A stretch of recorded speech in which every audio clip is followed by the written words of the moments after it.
The Richmond County Sheriff's Office is on the lookout for someone who reportedly broke into a school early Monday morning. According to a post with the Richmond County Crime Stoppers Facebook page, the suspect broke into Cordova Middle School and attempted to steal several laptop computers from the special needs classroom, but was spooked by deputies then fled the scene. The suspect appeared to be wearing khaki shorts, a royal blue hoodie, and a light blue face covering. Anyone who may be able to identify the suspect or have any information is encouraged to call the Sheriff's Office or the Richmond County Crime Stoppers. A burn ban will go into effect this afternoon for Richmond and several other counties in the Sandhills and eastern North Carolina. North Carolina Department of Agriculture and Consumer Services Secretary Steve Troxler announced the ban in a letter Monday morning because of hazardous forest fire conditions. The ban cancels all burning permits and prohibits open burning until further notice in Richmond as well as Anson, Hoke, Moore, Robeson, and Scotland counties. Wildfires have burned more than 200 acres in Richmond County within the past month. Last week, a fire in Gum Swamp burned about 100 acres off of the sandy section of Cognac Road after someone burned a car, according to County Ranger Jack Franklin of the North Carolina Forest Service. The previous weekend, two close-by fires burned about 60 acres off County Home Road between the 9th Grade Academy and Plastic. There haven't been any measurable rainfall in Richmond County in around 2 weeks. In 24 hours of fostering children, Robert and Deborah Richardson have had some ups and downs. The couple was honored Thursday evening as the county's Foster Parents of the Year during an appreciation dinner at the Richmond County Department of Social Services. Deborah Richardson said a few years ago after they were married, she wanted to adopt and wanted to learn the difference. In the midst of fostering, she said they wound up adopting two girls, now in their 20s. Throughout the nearly quarter century, the Richardsons have fostered at least 95 children. Foster care supervisor LaQuanza Brown said the county was in the process of taking in 4 more children, raising the total in foster care to 71. DSS usually tries to keep sibling groups together, placing them with the same foster family, Brown added. According to Social Services Director Robbie Hall, there are currently 18 active foster homes, about 10 short of what is needed with the amount of children in custody.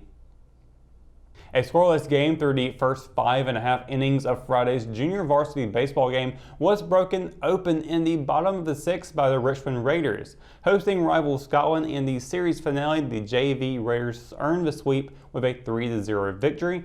Richmond scored all of its runs in the 6th. In his second straight outing, sophomore pitcher Walker Lambeth recorded a complete game shutout, carrying a no-hitter into the 7th inning. Lambeth surrendered his only hit to the first batter to start the final frame. The right-hander struck out a season-high 14 batters, bringing his season total to 42 strikeouts in 8 appearances.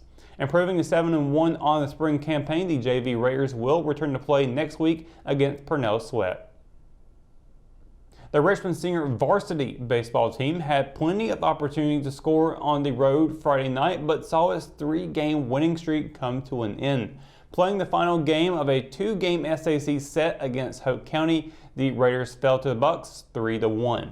Richmond left 9 runners on base, including 8 in scoring position, and committed 4 errors in the field. The Raiders scored their lone run in the top of the 2nd inning when freshman Cameron Seagraves singled to right field off starting pitcher Dorian Tucker. That scored senior Hunter Hancock, who reached on an error. Richmond will look to return to the win column when it travels to Lumberton on Thursday. The first game of a 2-game series with the Pirates on consecutive nights will begin at 7 p.m. When we return, we've got your Live at 5 weather report is coming up after the break, so stay tuned. McNair Auto Sales is the place to buy your pre-owned car, truck, or van. To be the best, it takes big selection, friendly staff, and great pricing. We guarantee a no-hassle buying experience, and financing is available right on site. So come see us today. We're located at 1026 East Broad Avenue in Rockingham. And remember, with over 40 years of experience, you know McNair is the name you can trust. She gets her soccer skills from her mom, her sense of humor from her dad, and her drugs from her home medicine cabinet. Over half of misused medication comes from family and friends. Talk to your children about the dangers of prescription drug misuse. Secure your medication, take regular inventory to ensure nothing is missing, and properly dispose of expired or unused medication. Be aware. Don't share. Lock your meds. At Richmond County Hospice, we strive to provide high-quality care to our patients and their families. Whether it's the incredible hospitality at the Haven House or from the comfort of your own home, you can count on hospice to be there for you. We also offer monthly grief support groups, and our chaplain will be there to hold your hand in prayer. Through our amazing staff and our volunteers, hospice has made difficult times easier for our community. Call the number on your screen if you feel that you or your loved one may benefit from our services. Richmond County Hospice. Peace, comfort, dignity. JC's in Rockingham has you covered for used appliances, parts, trailers, and storage. We have one of the largest selections of reconditioned washers, dryers, and refrigerators in the Sand Hills, and we offer free delivery to residents inside Richmond County.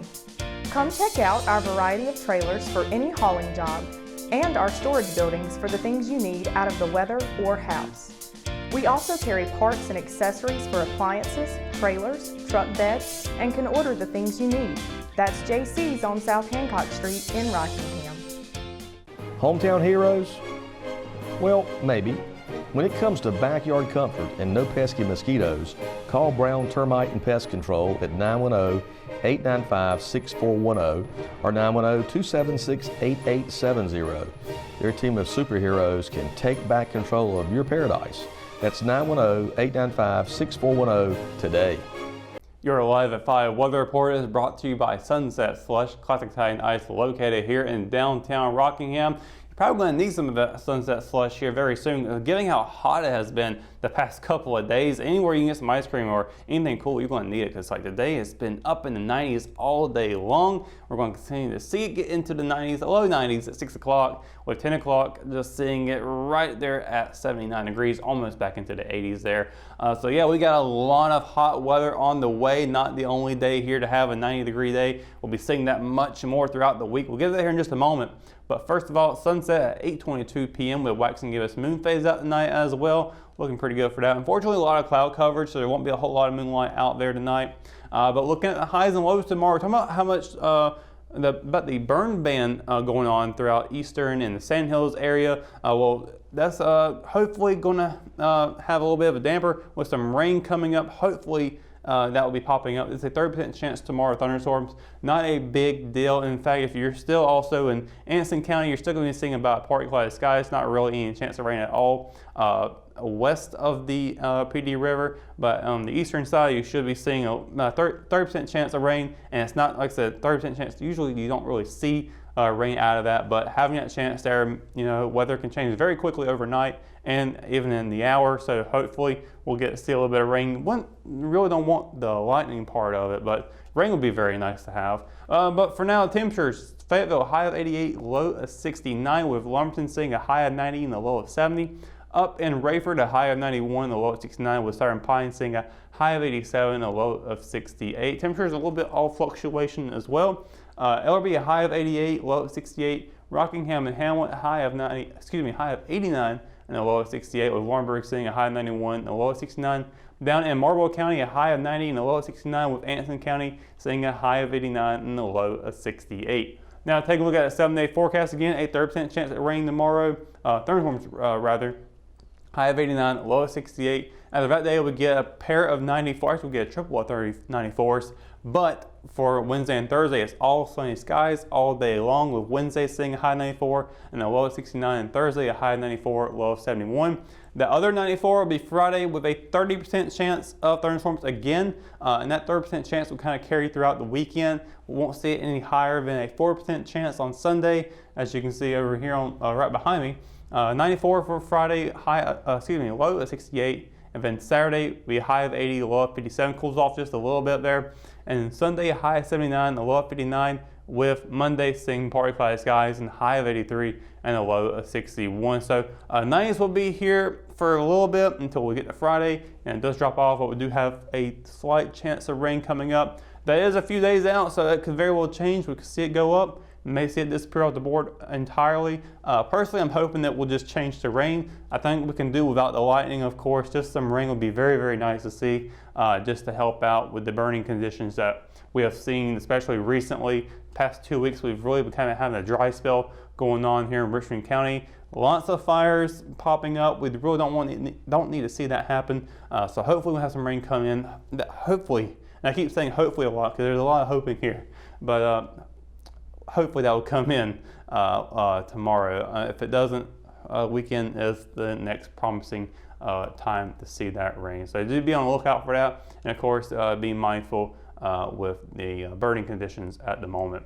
But that's going to do it for the Live at 5 weather report and for tonight's edition of Live at 5. Of course, for the latest news, sports, and events happening in Richmond County, you can always visit richmondobserver.com, or you can download the free RO app for your mobile devices. For the Live at 5 crew, I'm Russell Parker. Thanks for watching, and we'll see you tomorrow. Good night, Richmond County.